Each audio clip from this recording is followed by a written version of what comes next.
Hi, I'm Bevan Bird, and today we're creating a soul-to-soul connection with Cydney Mar. Hello, how are you?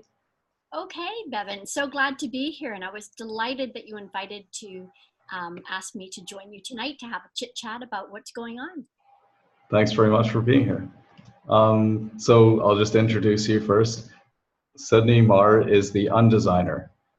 If you have product ideas but no idea how to make them a reality, then you're in the right place. She's a product development strategist for entrepreneurs, and she spent over 36 years in the business of fashion. She has been on QVC for 15 years, had about 800 hours of live TV time, and she designed and sold over $300 million of products in her career. And she also has a wellness business and offers products for helping people feel their best. Awesome. So what brought you to doing the work that you're doing now, the legacy work that you're doing?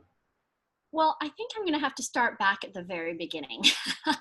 Something we didn't talk about, when we're having, our little chit chat earlier, Bevan. And first of all, I'm a prodigy. I was a prodigy skater. I was a national level competitive figure skater, an only child. And I was brought up in Vancouver, BC. So I was on the ice all the time, skating, loved it. And what I didn't know in the background of all of that was also that not only was I um, Chinese, my mom said that, I was in our family that I was Chinese and Scottish, but only a few years ago did I find out that I'm actually part First Nations. So I feel like there's some of the legacy came from my DNA from a long time ago. And my grandfather was a medical herbalist before my Chinese grandfather was a medical herbalist before he came to Canada. So as a young figure skater, delighted to be on the ice all the time, skating at a national level, I had to learn a lot about how to be really, how does a kid get up at 4:30 in the morning, be disciplined, be organized, have 15-minute lessons, and skate from 6 to 8 and go to school. Someone else picks you up at the end of the school day and takes you back to the rink. And so we were really, really, really passionate young competitors.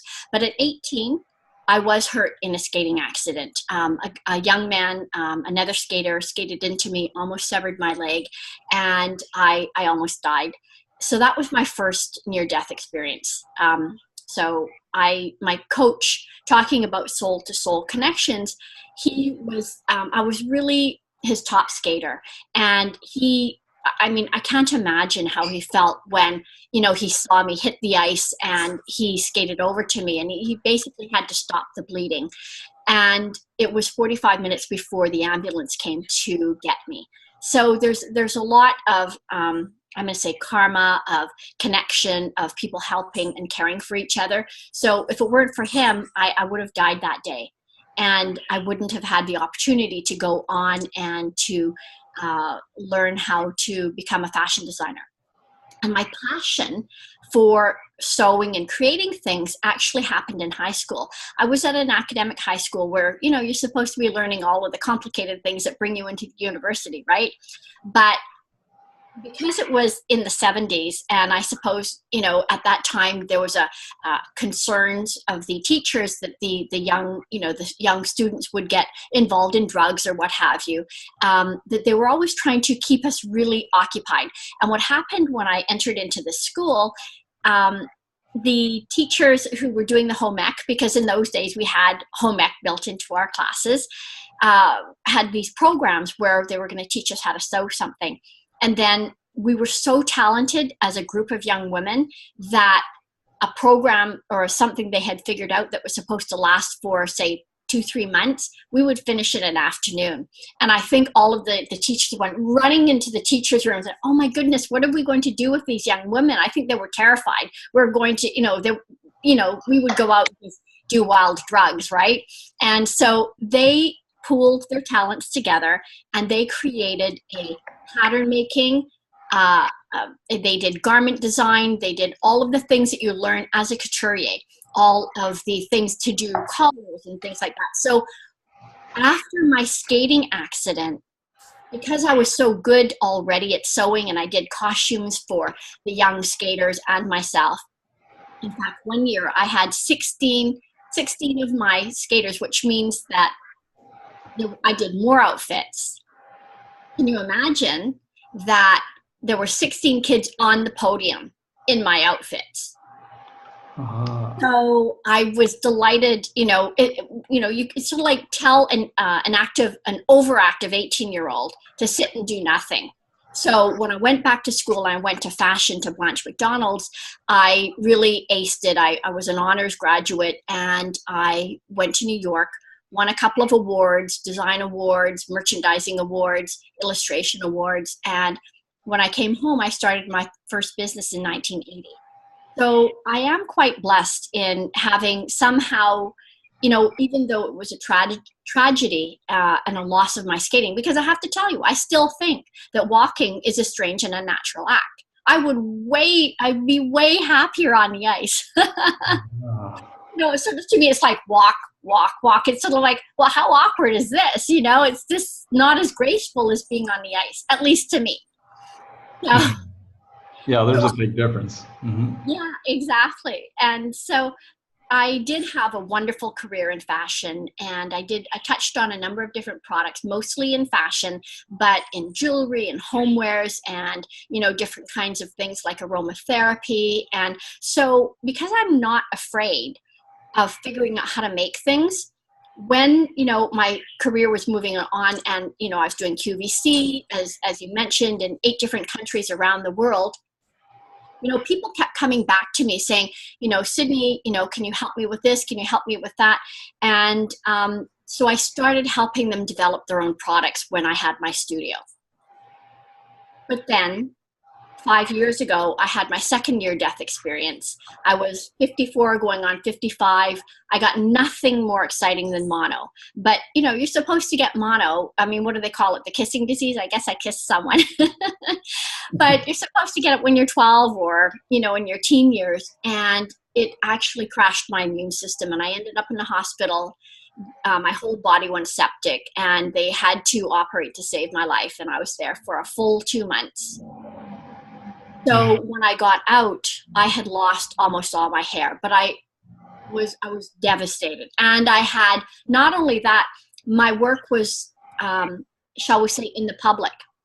I needed to go to London, to Milan, to China to do my live TV fashion shows, and I didn't have any hair. Not so much fun. So my naturopath created a natural formula for me. And he said, try this, sort of like, like Merlin's pot.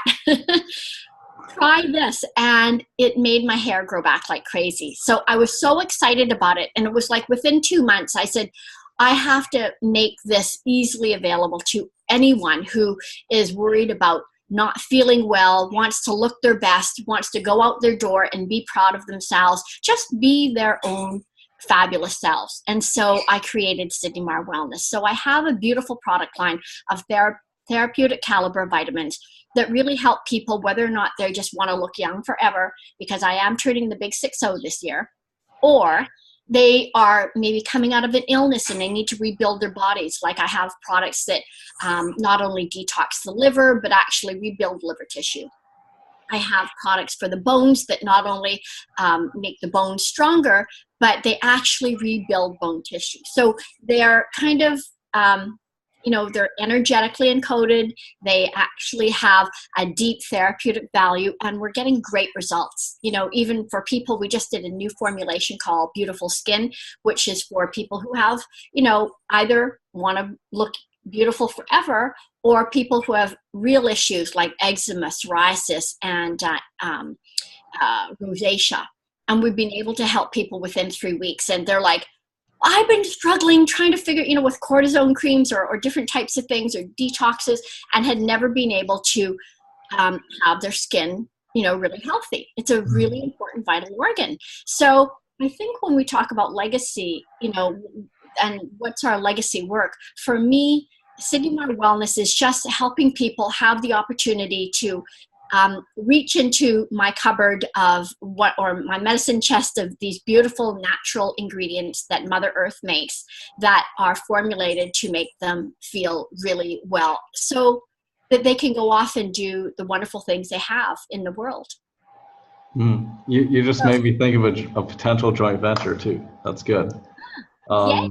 And what's the website for people to get the products from Cydney Mar Wellness? Yes, that it is exactly that. It's cydneymarwellness.com. So it is my name spelt with a C. So it's CYDNEYMAR, and wellness is WELLNESS. Really simple. And one of the reasons I wanted to keep my vitamins, and I'll just show you what they look like, because they're really fun. This is my fabulous hair, skin, and nails, and it's quite curious. A lot of people really love the names, but this is the lotus, because the lotus, I wanted to tie it back to who I was, because I have a Chinese name, and that's Ma Chuk Lin, and a lotus, it's Lin.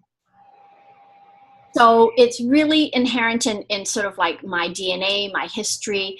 And when I was thinking, when I was so sick, one of the things I really hated was, when you look at those medications that are supposed to make you better, but somehow you look at them, you're angry with them because they always remind you of your illness. And I said, what, I'm going to create a line that is all about where I'm going to take you or where I can help you. So this is fabulous hair, skin, and nails. And then, like we have this one, the promise of this one is beautiful skin. And one of them, just you're going to laugh and maybe you won't relate to this because you're a guy. And I'll tell you, having gone through menopause, one of the things I never wanted was to have something in my cupboard that said, "Hi, I'm your menopause product." It's insulting, So I called this one Hot Mama. Hot Mama, cool down. So they're very charming names, like have something like Love Your Liver and Happy Cells. So I wanted people to be happy when they saw them and to see them as sort of like their friends, so that they would be encouraged to take them, because my vitamins will do absolutely nothing if they stay in the cupboard, right? Mm-hmm. Oh yeah, that's a great idea, because it has a compelling vision. And for those that know about the law of attraction, right? You don't want something that reminds you of a sickness, but just of where you're going, where you want to be. Exactly. Yeah. Exactly. That really was my intention, was to make people feel happy and to feel encouraged, because we all need encouragement. And I have to tell you, the most encouraging person in my world was my mother. And I think that without encouragement for all of us, it's kind of like that joy juice that gets us, off our butt to go for our dreams. And if I can encourage people to take their vitamins and feel better, because, I have to admit, I don't think a carrot is a carrot anymore. Even if you want to get an organic carrot, the same value that was in a carrot 50 years ago or 75 years ago, it's just not the same carrot. So I do believe in nutritional supplements that are natural and supportive to the holistic self. Mm-hmm. And Cydney Mar Wellness is not all you do, right? So you're telling us how that you've also become the Undesigner and a product development strategist, helping other people make their dreams a reality, right? Yes. Well, I think that, as I mentioned, I was very blessed. I had a wonderful career in skating, a wonderful career in fashion. So I feel that all of my dreams have come true.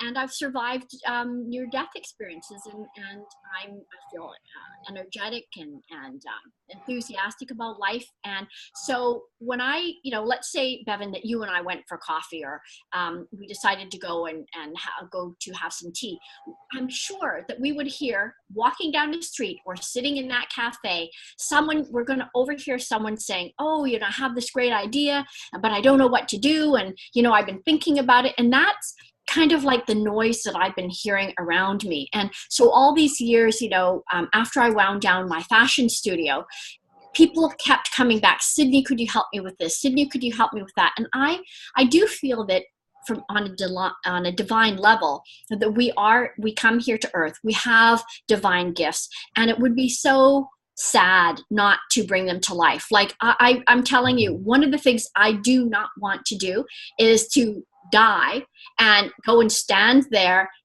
at St. Peter's Gate and saying, sorry, I didn't do, mission not accomplished. It's like, no, I'm not doing it. I'm not doing it. I'm going to focus. I'm going to, to the best of my ability, do all of the things I was sent here to do. And so I'd kind of like to help people if they didn't maybe have a design background, or they just don't know how to cost things properly, or they just don't have the experience in product, because developing products is expensive. Developing products is confusing. Developing products is overwhelming, and yet it's a ton of fun. So I'm really happy to share my experiences, or shall we say, the depth of my experiences with everyone, to help them kind of like pull their ideas down. Let's figure out an actionable plan, find out what their budgets are so that we can reverse engineer to make sure they have enough for their samples.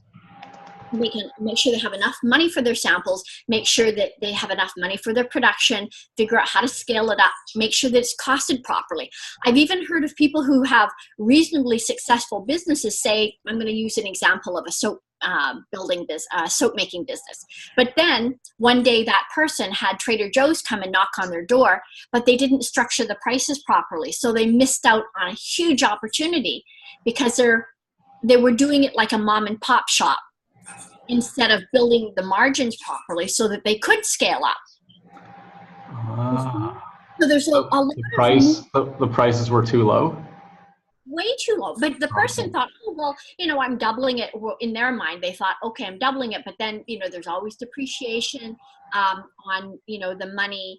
And if you don't look at how much is the raw cost and then how much you're actually need to retail it for, like if you and I were on Shark Tank, or had watching the sharks talk about these things, they usually want you to work at about what we call an 85 to at least an 85% margin, which means that there's enough money if Trader Joe's or Sephora or Nordstrom's comes and says we need to buy it wholesale, right?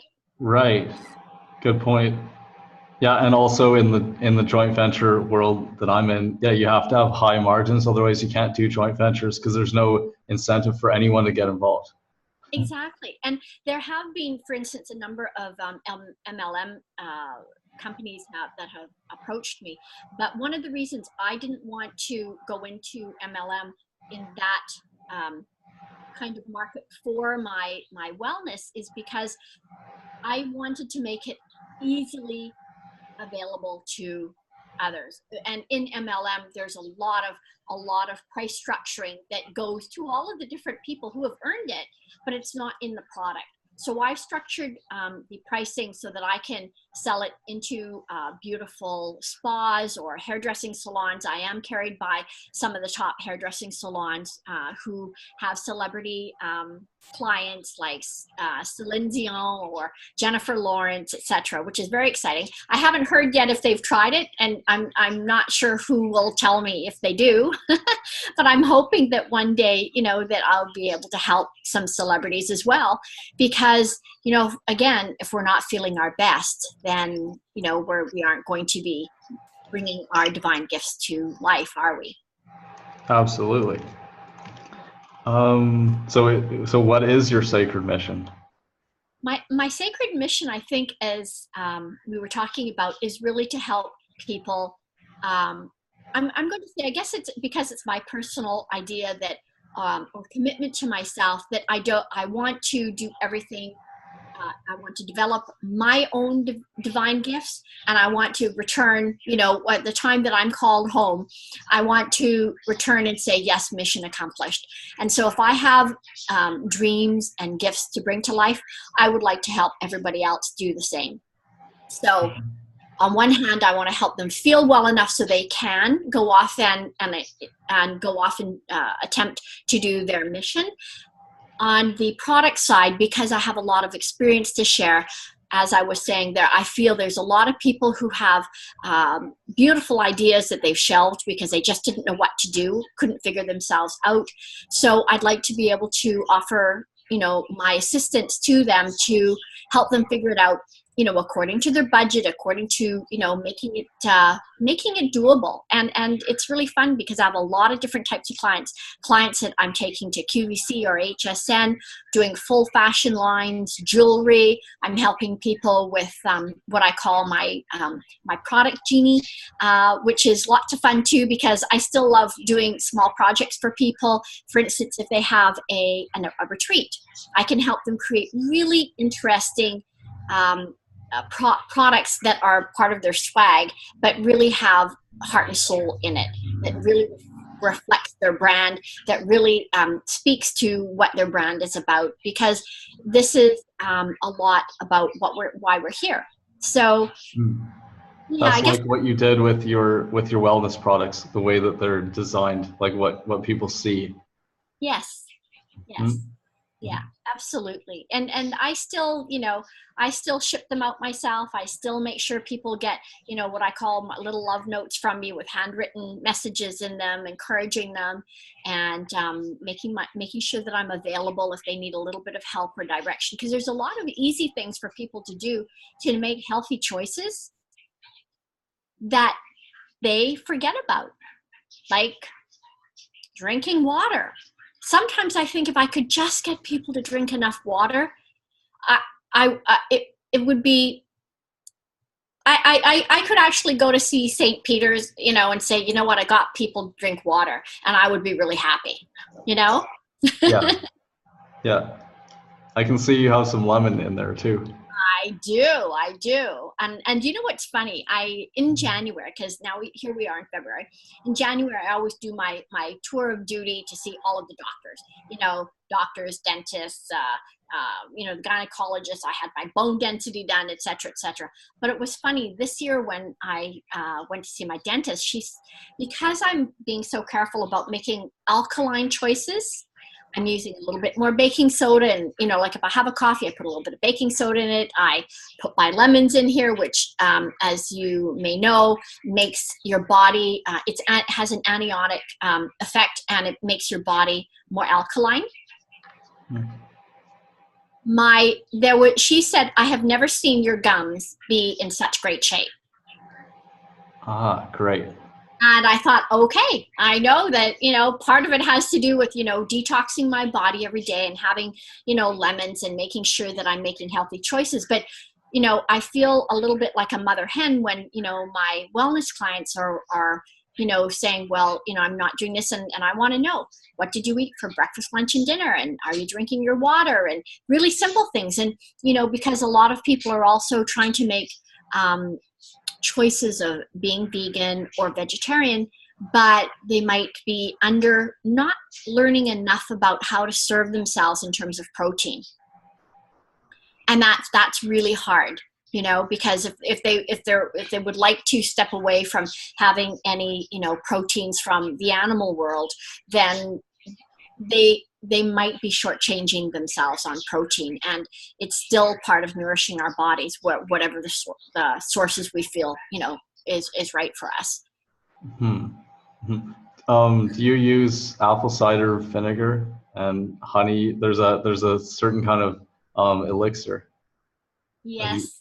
Yes, I do. I love it. I use apple cider vinegar in the bathtub. When I'm called to, if I'm not putting lemons in, I will have apple cider vinegar in, the one with the mother, what they call the mother. It goes into my water, and a lot of people, really, not everybody loves the taste, but it is awfully good for you. Okay. Have you heard of an elixir where there's apple cider vinegar and honey and some salt? No. Okay. But what kind I'll introduce you to someone. It was a different interview I did. She's an expert on this thing. Okay. Just thought I'd ask. Cool. What kind of salt? I'm curious. Is it like a Himalayan salt or? Yeah, probably something like that. Yeah. A natural one. Yeah. She says it's important, like the quality of each ingredient, and like raw honey instead of heated up honey, pasteurized. Yeah, but what's funny is that again, talking about sort of daily people's daily choices or habits. You know, there's so many people who are now reaching for sea salt and Himalayan salts and all of that. There are some people who are having thyroid issues because they are forgetting to give themselves a source of iodine. Okay. And use, you know, it's kind of like, it's not very pretty, but good old table salt has iodine in it. And the thyroid will not function without iodine. So, Oh yeah. Mm-hmm. so it's Oh yeah, either, you don't want your thyroid to shut down either, because that happened to my dad, and then he had no energy, and he had to find something that he could take that gives him thyroxine, or like gives him the thyroid thing, right. to have energy. Yeah.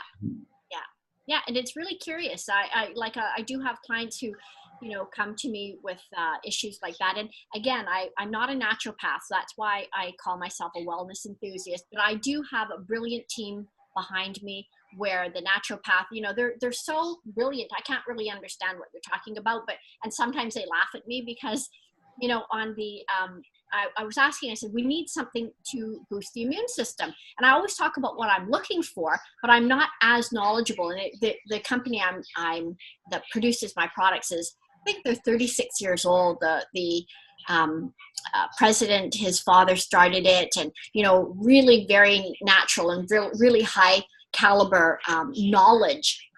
But when I went in to look at the immune booster, I'm looking at the ingredients. I'm going, so where's the echinacea? And the entire office burst into laughter. You know, they were like, you asked us for an immune booster, right? Echinacea is just a fashion trend. So you have the ingredients here that are actually going to stimulate the immune system, you know, and I was like, yeah, okay, all right. I don't know what I'm talking about. I know what I want, but Mm-hmm. anyway, it was really quite funny. Mm-hmm. Oh yeah, that's great. Collaborating with experts. Yes, Awesome. Mm-hmm. absolutely. Yeah, you can be an inspiration to people in a lot of ways, because like you say, I mean, you've been able to sell a lot of wellness products without being a naturopath or I don't know what you call it, right? Mm-hmm. Well, I think that, you know, I'm kind of like a lay person. You know, I'm kind of like the girl next door who, you know, I went through, you know, I defied death. I was able to rebuild my body. I knew the steps to take, and, you know, step by step. And so it's, I can explain it to, like, as I said, if we went for tea or coffee and we're sitting at a cafe, I could say, this is why this is going to work, you know, in a simple example, as opposed to, you know, a naturopath who might go blah, blah, blah. And I don't mean to diss any of you naturopaths out there, because you're all brilliant, but sometimes the layperson in the street doesn't understand and they don't get it. So they're not going to know why they need to do that. So in the same way we just talked about the thyroid, and I try to bring people back to, I said, well, can you use, if they don't want to take iodine, or if they don't want to, like an iodine pill, or, you know, if they're not going to put kelp into their seaweed or kelp into their diet, then what's the easiest, fastest way is to just use a little bit of salt in the preparation of their food. They can be finishing with a Himalayan salt on top so they can still feel fancy and natural, but it's going to support their system. All right, great. Now I'll go in a different direction. What would you say is your greatest gift? What is my greatest gift? Oh my goodness. Oh, I don't know. I think I'm pretty darn lucky. My greatest gift is probably about my enthusiasm for life. I think that Oh, great. it always comes across, and I'm always excited and happy and encouraged. It's sort of like, you know, as a creator, as a creative person, it's sort of like people would say, well, you know, she just thought of this and now she made it. Because I get excited about things. And I think that if I'm inspiring people, it might be because I'm not afraid and I am enthusiastic and I am encouraging. So I think that having the enthusiasm for life is probably one of my great gifts, to either inspire or encourage, or to cajole people into being courageous enough to go for it. Mm-hmm. Oh yeah, this is great. Let's go into this a little bit more, because I was not enthusiastic earlier today. And it's so important, you know, like there's that saying, nothing great was ever accomplished without enthusiasm, and like nothing was ever sold without enthusiasm. And enthusiasm means the God within. So how you know, do you have any tips of how you've become more enthusiastic, or how someone can get more enthusiasm and have more of that zest for life? Well, that's a great question. And one of the things that I find sometimes when I'm talking to clients who are getting frustrated, because I think frustration is sort of like, you know, throws water on enthusiasm. You know, they're enthusiastic to do it, and then they get stuck on something, so they get frustrated, and that's sort of like the down energy. So how to encourage yourself is also, I think, to have patience. It's sort of like, instead of struggling against the thing that is challenging you, to just sort of like get grounded and to just say, okay, I can figure this out, and not rush it. Because it's sort of like, it's by those small actions, and they can be small actions. You do this, and then you find out this, and then you do this, and then somehow those that forward, you know, someone else might describe it as moving the needle forward.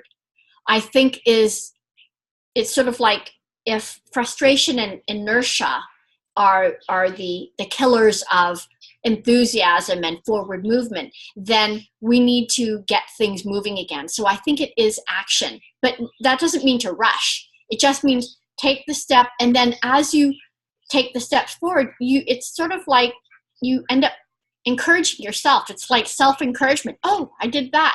Like if you said to me, Devin, if you said to me a few years ago that I would be building my own websites, that I would be doing all of my own, you know, and you know, granted, there are mistakes on my websites, or maybe, you know, there's some great social media people or great online people who I need to learn from, and I'm certainly in different groups, but I would never have believed it. And I just, you know, even though I felt technically challenged, and I am in the age range of people who should not be able to do anything, you know, beyond typing an email, right? Yeah. So, but I have become enthusiastic about it, because step by step, I've gained, I guess those step by steps you gain momentum. And with momentum, you're able to rebuild your enthusiasm.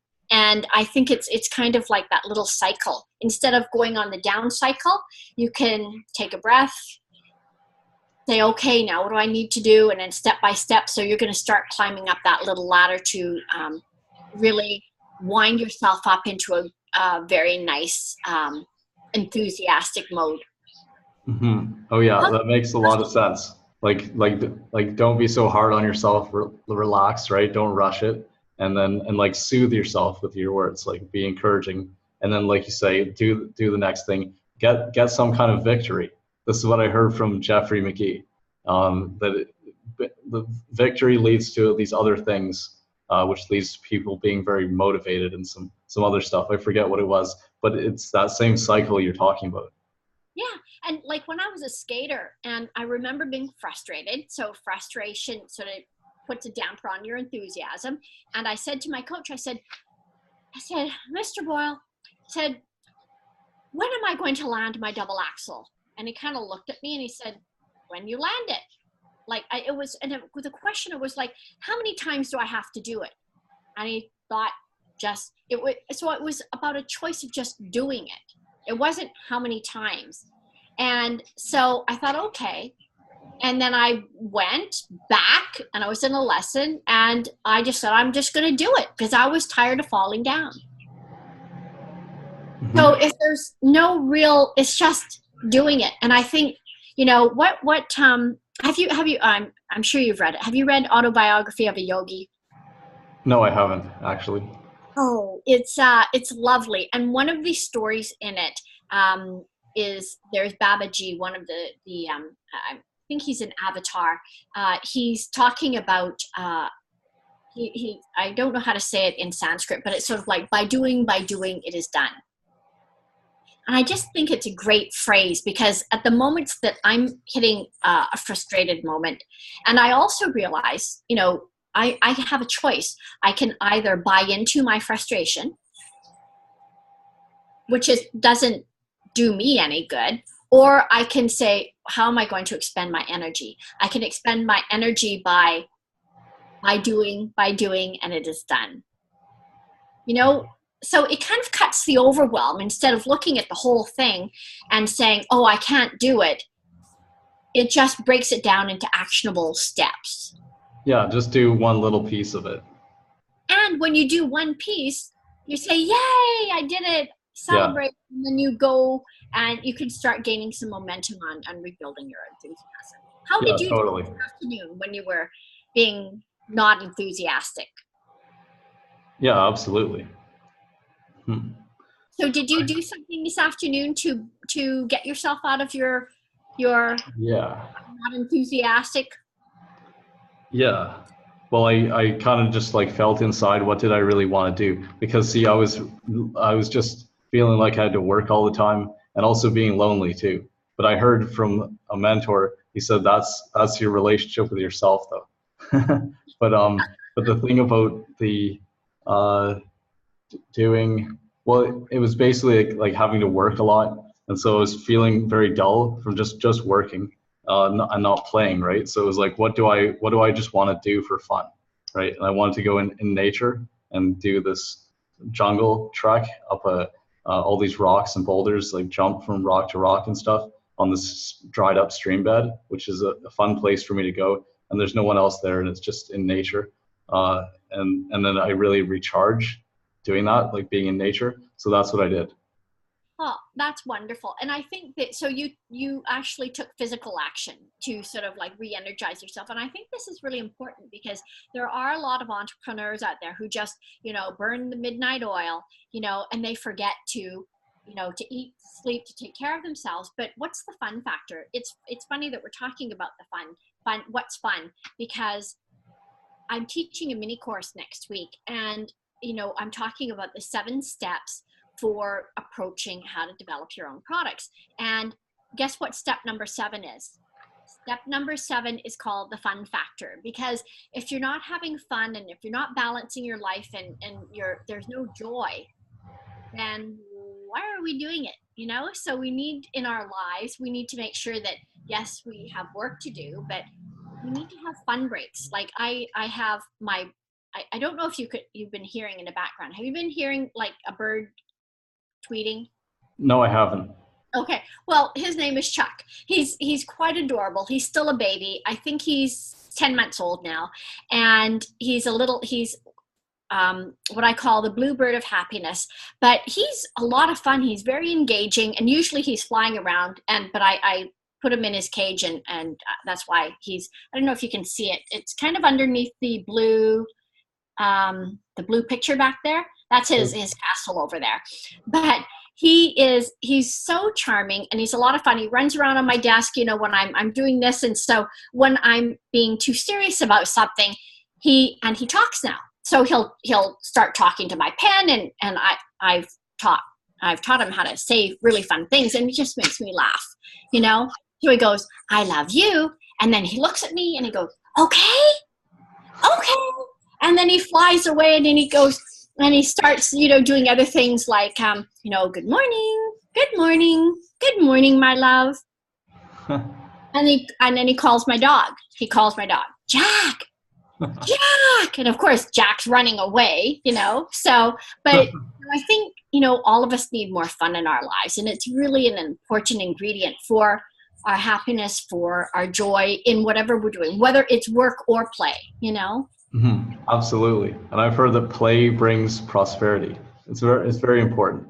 Absolutely. Yeah. Oh, right. And also being is more important than doing as well. Like, because sometimes we think it's all about the doing, but the energy that we're being is super important. Yeah. And probably because you've talked a lot about doing, but probably while you were doing, you were having fun. Yeah, I actually, well, first of all, I'm crazy about developing products. For me, it's playtime when I'm doing this. But what I haven't mentioned to you is that, I do sleep a full 8 hours every night. I do my morning practices. I have my meditations, and, I am very peaceful when I walk my dog, and I, basically talk to the the sky people, the tree people, and watch, I connect to nature. And I think this is really, it nourishes me so that when I come home and I'm, sitting down to work, I can focus. Yeah, that's such a great point. Wonderful story. Yeah. I'm so glad that you shared that and that you do that. How about we talk about soul-to-soul connection, which is like a heart-to-heart. Have you had experiences of a soul-to-soul connection? So how do you describe that? What does that mean to you? So I'm sure that I can share a story if I know more where. Okay. Well, I mean, the soul is like our true self. It's like beyond ego and having a mask. It's like being vulnerable or transparent, right? When we're just totally real. So soul to soul is like when you communicate with another person from the soul to the soul. So you're both being real. It's a heart to heart. Have I had those kinds of connections? I would say so. But I also think sometimes a soul to soul connection is rather karmic. When we think about being real, when we think about how we can help each other, and but it's not always necessarily comfortable. So when I think about the situation that happened for me when I had my skating accident, and my coach was, I'm going to say, rather brisk. I'm not going to say authoritarian, but he was the boss. But I knew that when I was laying on the ice and he's holding my leg, and he basically had his elbow towards the back of my head, because he didn't want me to turn around and look, because he was afraid I was going to go into shock. So, that was for me a karmic, like we had a karmic relationship. I had met him when I started skating with him when I was 13, because I had outgrown my other coach, and I went on to skate with Brian. And I think those kinds of things, those kind of connections, are soul to soul for me, because I also, when we're honoring each other, when we say namaste, sort of like, the sort of like God part, the divine in me honors the divine in you.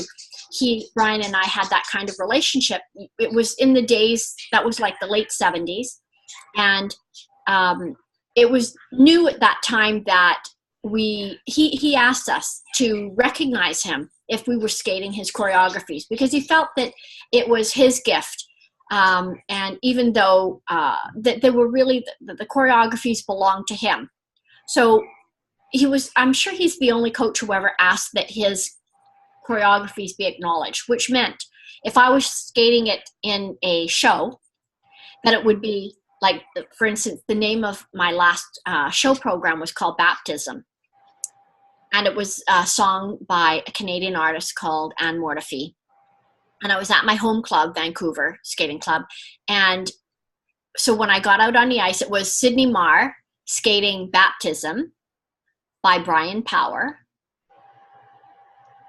because it was acknowledgement of his work. And in the afternoon, the lady who was handling the music did the proper announcements, and I did the show. And then Brian was in the evening show because he wanted to come and see me perform it.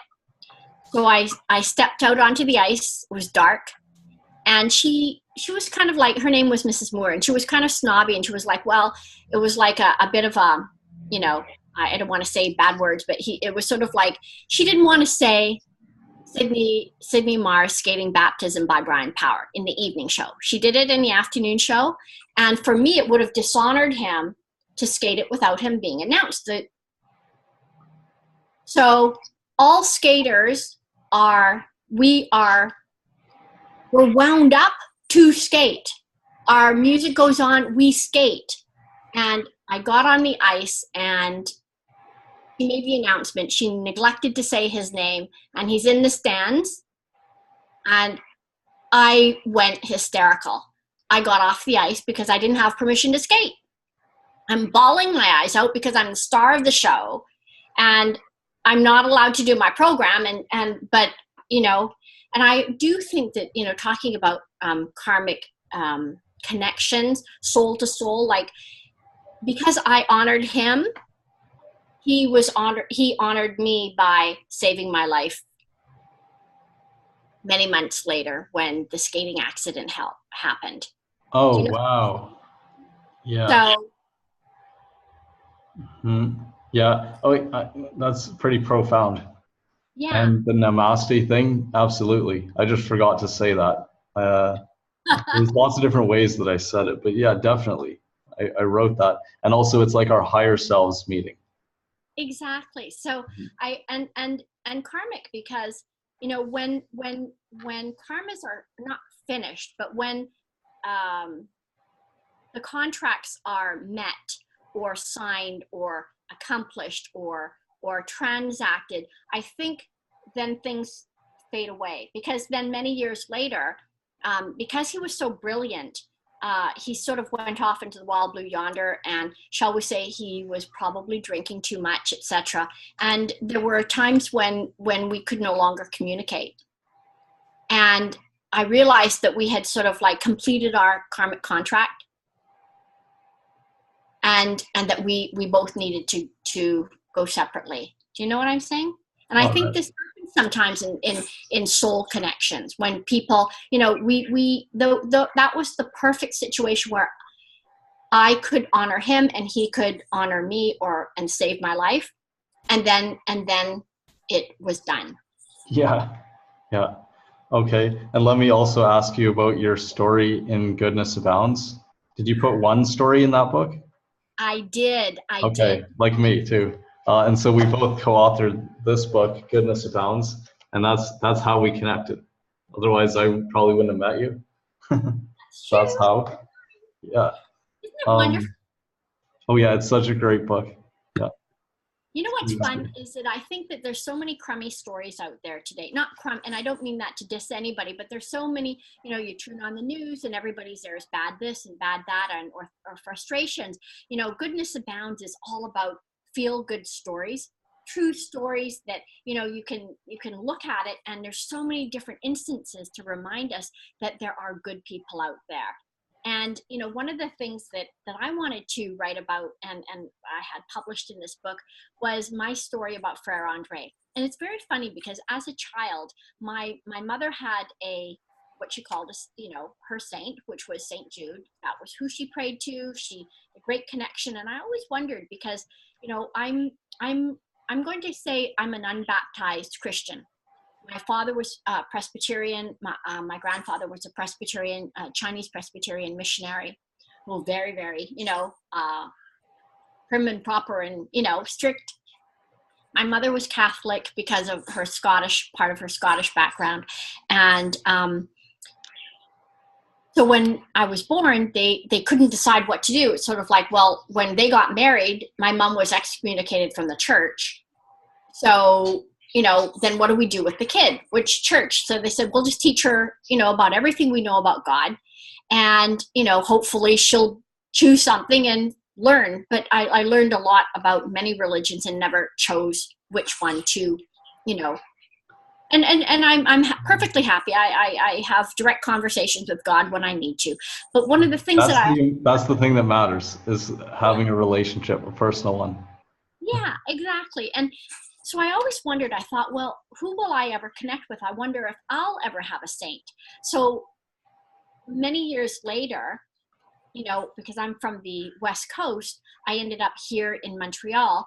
And, they say we live either we don't move very far away from home, or we live in similar circumstances. And so we were a little bit on a hill. My father always said, because of feng shui, you should be, on this side of the hill, the sun should be here, the water should run this way, blah, blah, blah. And a little forest near my family home. And then I moved here to Montreal, and I moved into Westmount on the side of the hill and there was a forest beside me, and a big church. I'm right beside the St. Joseph's Oratory. And it's a very, very large church. But the tiny one is a tiny, small, quaint church, which is that Frere Andre built. And he became beatified, and he is now a saint. And he's my saint. So my story is all about my relationship, realizing that, oh, I did have a saint, you know, that, and he laughs at me. I would walk up, you know, to his little church, and there's his statue, or I would talk to him. He's a healer. And the church, the small church as well as the big church, is full of all the crutches of people who came to see him. And even here in Montreal, there's many stories of families that say, yes, my great aunt went to see him, and her back was all crooked. And, you know, after she saw him, within a few weeks, her back was straight, like miracles upon miracles upon miracles of healing.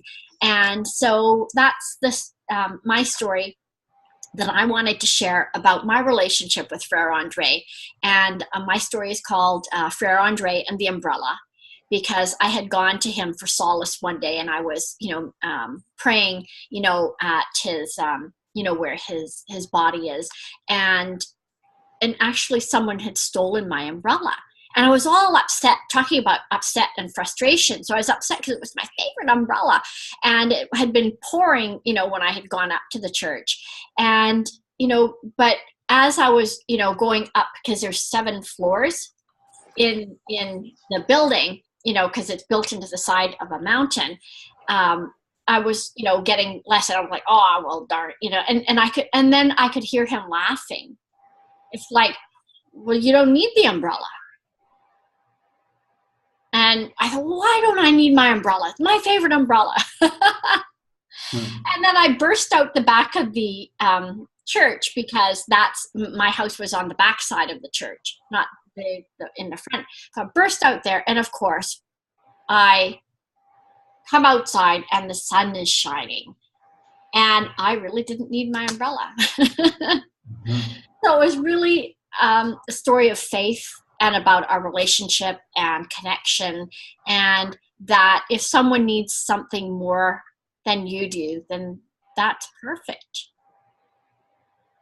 Oh yeah. Mm-hmm.